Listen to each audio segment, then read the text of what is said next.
Our next witness will be Brian Caufield, and after him will be Marshall Babson. Good morning, Chairman Lehman, members Becker, Hayes, and Pierce. My name is Brian Caufield. I'm a management-side labor relations attorney with the firm of Fox Rothschild, a firm with 16 offices and over 500 attorneys nationwide. Prior to Fox Rothschild, I served the public as a field attorney with this agency in Region 22, the Newark, New Jersey regional office. During my tenure with the agency, I participated in the Washington Exchange Program, a fine program, by the way, and was detailed to the Office of Solicitor and worked for then Acting Solicitor Hank Breitnecker. My remarks come from the perspective of having worked on both the GC and board side and in private practice. In my opinion, the proposed rules will do three things: increase litigation, not achieve uniformity, and limit the educational process. With respect to the increased litigation, the proposed revisions allow for a hearing to occur 7 days after the notice of hearing, only if a genuine issue exists in the statement of position over the eligibility or inclusion of 20% or more of the unit. The initial determination of whether a genuine issue exists is to be made by a hearing officer, not a regional director, and can be made without presentation of witnesses, for example, by way of the statement of position or through an offer of proof. What is wrong with this? First, the parties who fail to identify an issue in the statement of position, except for jurisdiction, will be forever barred from raising it. Second, a hearing officer, which is the hearing's gatekeeper, really, is oftentimes not a long-term agency employee, especially considering that regions, for the most part, develop R-case teams, which consist of newer agents, and these R-case teams basically are designed to teach the new agents the R-case process and to assist in processing the R-cases more expeditiously. Thus, the determination to open the record and move forward with the hearing will often be made by individuals who are less experienced than the practitioners who are representing their party's interests before them. How will this foster less agreement and more litigation? The extremely short amount of time from filing of the petition to hearing, 7 days, issue preclusion, and the potential to be denied a hearing will, in my view, lead to employer counsel erring on the side of caution and raising issues in the statement of position that may not, after proper investigation by employer counsel, be genuine issues subject to litigation. In other words, if after even a cursory review, mechanics even remotely share a community of interest with drivers, I'm going to raise it in the statement of position. If, again, after a cursory review, line leaders remotely appear to have a supervisory status indicia, I'm going to raise it in the statement of position. And I'm going to do this to protect my client's interests, even though there may be, in the end, not a finding of a community of interest or supervisory status.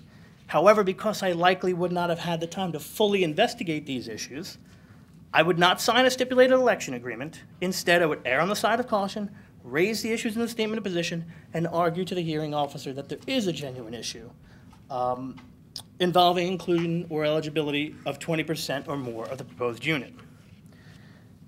Now, with respect to uniformity, the proposed rules, shift a review of the regional director's pre-election decision to after the election so that the review can be taken with post-election challenges.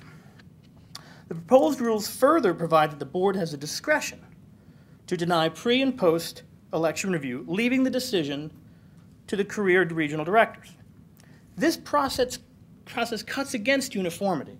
Why? Because it potentially takes away the final decision-making from a 5-member board that issues precedential decisions and places it in the hands of over 30-plus regional directors and residence officers that issue non-binding decisions.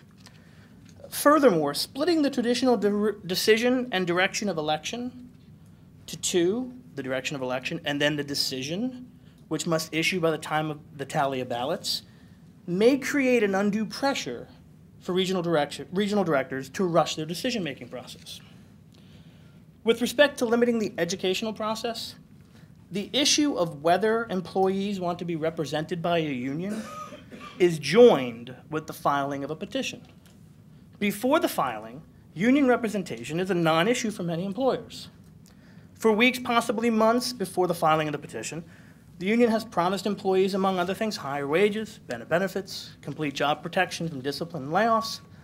Thus, the time between the filing of the petition and the election is the time for the employer to fulfill its obligation in educating its employees on what the process is all about and what it is that the employees obtain from union representation, which is the right to sit down with the employer and negotiate, not an automatic right to higher wages and benefits and job protection.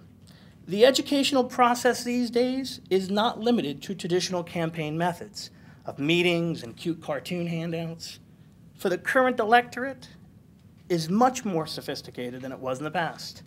The advent of internet search tools has increased employee awareness of unionization process. Thus, today's secret ballot voter is much more educated about the process than ever before. The proposed rush to the voting booth will reduce the time the employees have to learn about the process and possibly result in a less educated voter.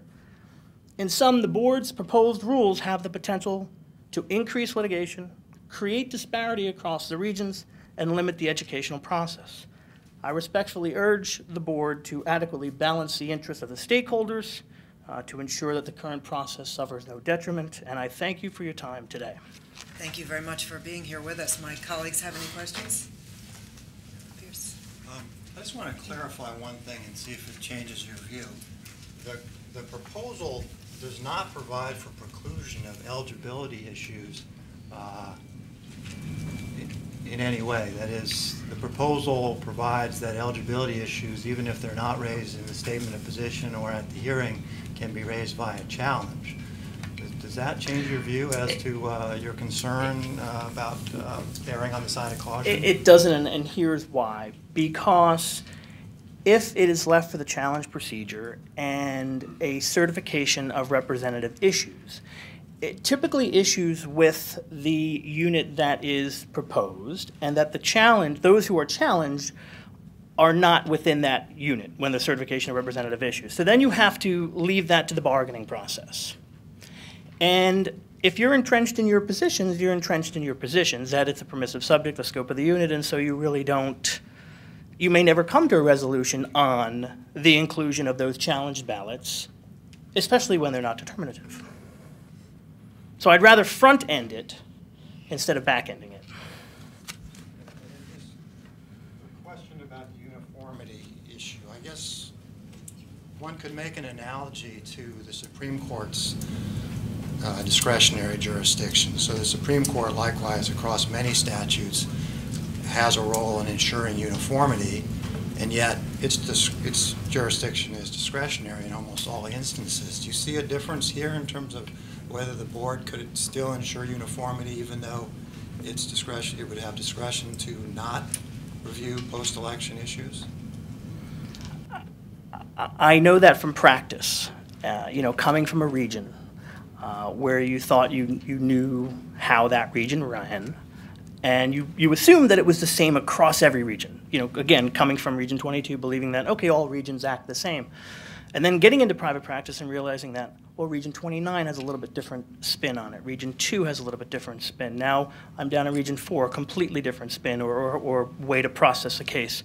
So in terms of leaving those decisions to the regional directors, you may get different opinions in different cases. And one region may not and does not have to rely on a decision and direction of election, or now a decision, in making their decision.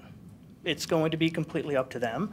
They do have to follow your rulings, and so that's where I see the uniformity remaining. I mean, it happens now, but I don't see the uniformity ending with these proposed rules.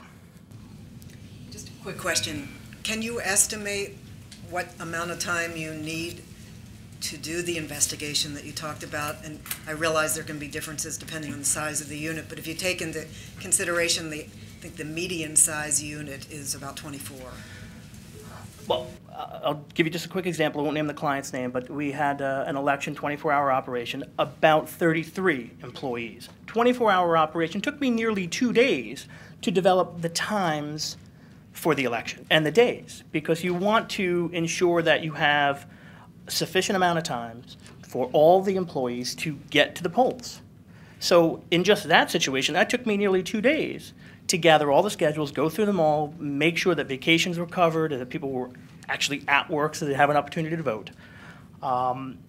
You know, oftentimes, if it's a small employer, you're not getting the call right away. They're wondering, who is the National Labor Relations Board? But large employers, certainly, they have outside counsel on speed dial. They sometimes even have in-house labor counsel. So those employers are positioned to make a fairly quick decision. But myself, when a petition comes into my office and I have to investigate it, I know in my mind I have 14 days. Because I don't want to go beyond that. I know the regions have this rule of 14 to 18 days. They want to have that hearing and want to get it done.